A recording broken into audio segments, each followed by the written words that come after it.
I would like you all, if you've got a tinfoil hat, take it out and put it on, because we're going to talk about conspiracy theories.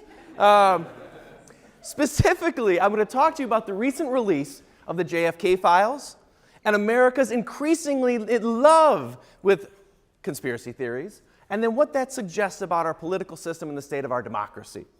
Now, if you've noticed recently, the Trump administration began releasing documents, a sort of final document dump from the JFK assassination.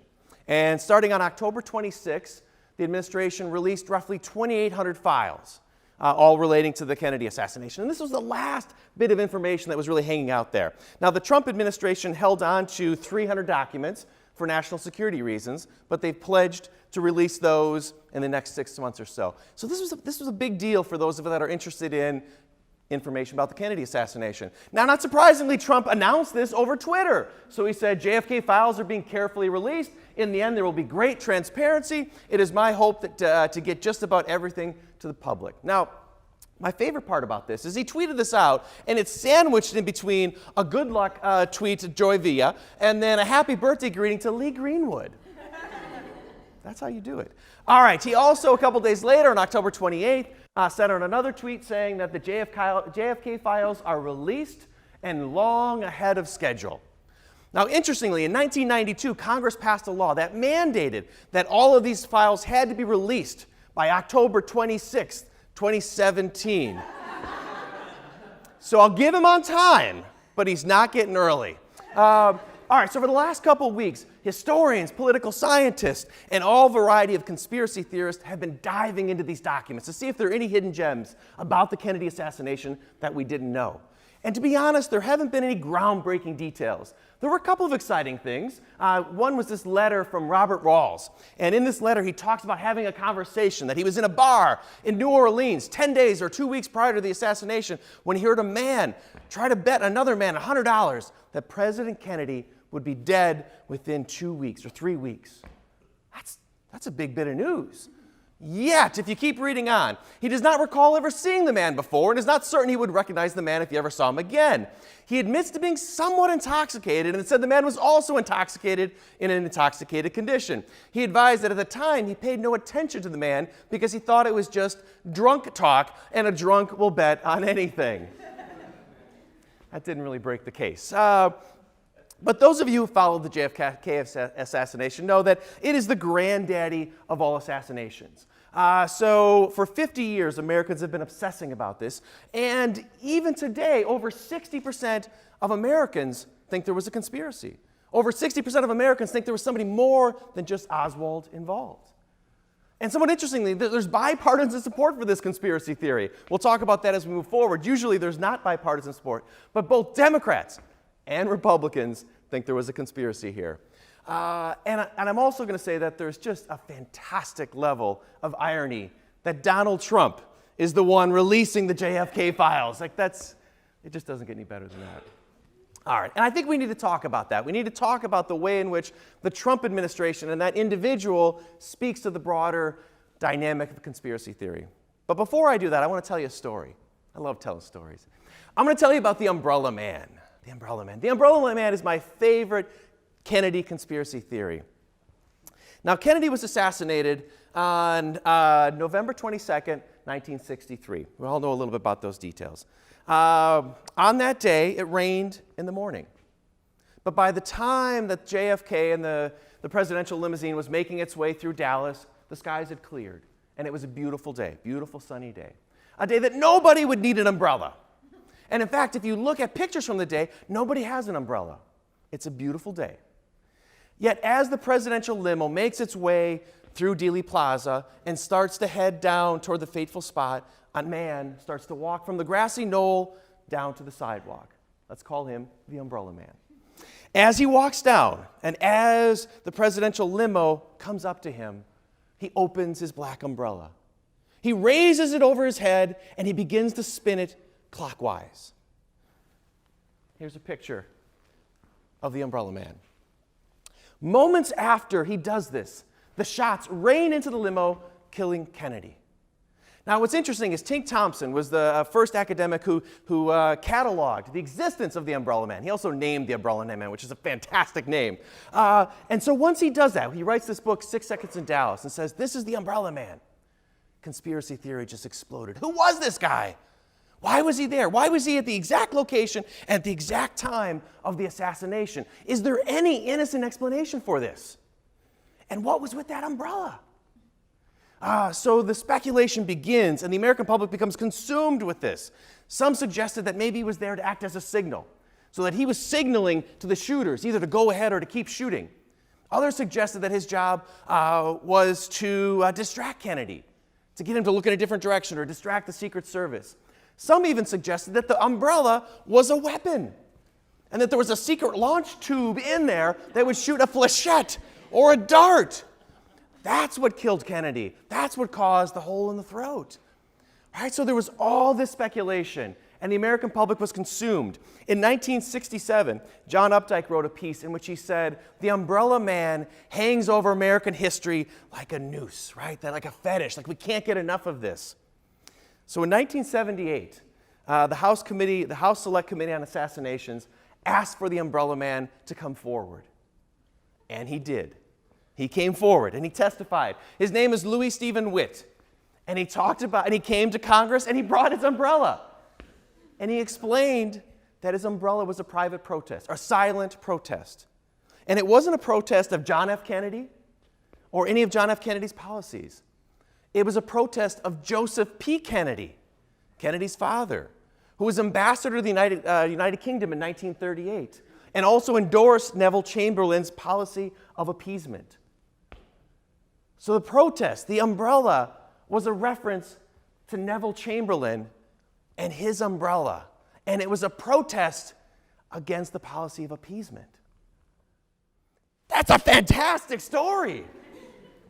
And it's true, or at least I take it to be true, and most historians take it to be true, that that's what was really going on. And Tink Thompson, who wrote this book, said this is a cautionary tale. This should force us to think more about our tendency to be lured in by conspiracy theory. We always assume there's a nefarious, evil motivation going on. And sometimes they're not. And conspiracy theories can be very dangerous. Now, revealing the truth about the Umbrella Man didn't solve all the conspiracies or didn't stop all the other conspiracies. If it wasn't the Umbrella Man, well, then it was the mob, or it was the Cubans, or maybe it was somebody within the U.S. government. In 2013, Roger Stone wrote a book in which he directly pointed the finger at Lyndon Johnson. He says, I must make the case that Lyndon Baines Johnson had John Fitzgerald Kennedy murdered in Dallas to become president. Yeah, whoa, that's a big claim. And this was written in 2013. Some of you may be familiar with Roger Stone. He's been on InfoWars. He's a friend to conspiracy theories. He is also a formal and informal advisor to our President Donald Trump. And he is the individual who helped push Donald Trump to make sure that these JFK documents were released and released on time. Stone also worked in the Nixon administration, and maybe most disturbingly, he has a tattoo of Richard Nixon on his back. That's true. That's no conspiracy. That's a real picture. And as I look out on the audience today, I see a lot of bright and promising students, and many of you may go on to do fantastic things, and some of you may actually go on to work for a presidential administration. But I warn you, please, no matter what happens, if you end up working for a presidential administration, please say no to presidential back tattoos. That's a real hashtag. It's never worth it. So, all right, so Roger Stone, there is this sense of conspiracy. And I guess the larger point is not so much about presidential back tattoos, but this should be a warning. The lesson of the Umbrella Man and the broader fear that conspiracy theories present. And I would suggest to you that we've always had conspiracy theories, we've entered a new stage of conspiracy theory. And that's because the President of the United States is now a willing participant in these conspiracy theories. And you can all think of the examples. There's the birther example in which Trump suggested that Barack Obama was not born in the United States. He's also suggested that, I'll try to think all of them now, right?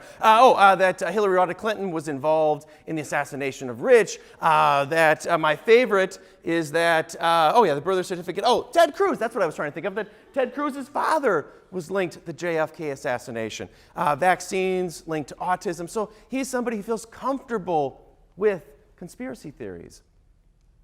And this is a unique development, something that we need to think a little bit more deeply about. Because normally, conspiracy theories come from the outside. It's the weak that use conspiracy theories to attack the powerful. So it's the underdogs who are questioning, attacking the establishment, the insiders, the elitists who are trying to manipulate the system. So by nature, conspiracy theories are outsiders. They're underdogs. And if we think about the campaign that Donald Trump ran, it was a very effective campaign because he ran it as an outsider. And he relied on conspiracy theories to get to this point. But then this raises a deeper question. What happens when a conspiracy theorist is in the center of office? What happens when the conspiracy theories, who are usually on the margins, suddenly find themselves in the center of power? This is a major development. And how do we as a political system and how does a democracy respond? There have been many who've talked about this idea that the fear and what's happening is that we're squishing the space between truth and fiction, between entertainment and news. Like that distance is getting closer and closer. It's hard to distinguish between fact and fiction. And this is a concerning development.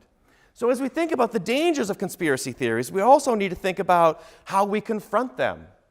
Kurt Anderson wrote a book in which he talked about this move towards relativism and the danger that it presents. And he suggested, and he pointed to an example which I absolutely loved. He talks about professional wrestling.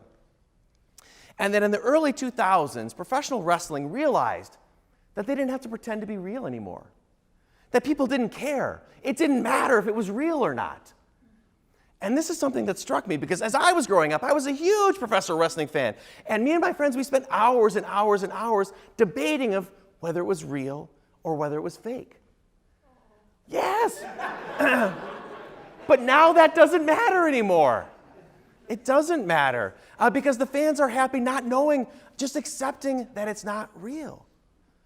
And I think at some level that should get our society to think deeper about this and what this really means. So as we move forward, and I guess my kind of final point here is as we transition out of this, we need to think about the ways in which our democracy can respond to the threat posed by a shift towards conspiracy theory. And I would suggest that this isn't just on the right. It's also on the left. Fairleigh Dickinson University did a poll recently, and they found that party affiliation is strongly linked with whichever conspiracy theory you're supportive of. So on the left, Democrats tend to believe at high numbers that the reason Donald Trump doesn't release his tax returns is that he's trying to hide his connections to the Russians. Republicans don't believe that at all. But in turn, Republicans genuinely believe that Barack Obama, in office and afterwards, was trying to hide something about his early life, that there was something to his birthplace that's really there. Democrats don't believe that at all. So we've entered an area where we're more comfortable with our beliefs than we are with facts. And that's a really, really scary place to be. So I'd like us to return briefly to the Kennedy assassination and think more about that. If we look at the totality of that evidence, the most plausible explanation is that Oswald killed Kennedy and he did it alone. If we look at the totality of evidence, that's still the most compelling evidence. But that's not very fun. But I think the reality is the political world we've entered means that we have to approach issues with greater clarity. And we have to avoid the lure into conspiracy theory, whether we're on the left or whether we're on the right. Because our democracy is shifting into a really, really dangerous situation where conspiracy theories are no longer at the margins, but they're at the center. And I think if we bring greater clarity to this, we might be able to overcome this. And then potentially address some even bigger problems, like 12 million Americans believe that lizard people run our country. That's real data. Thank you.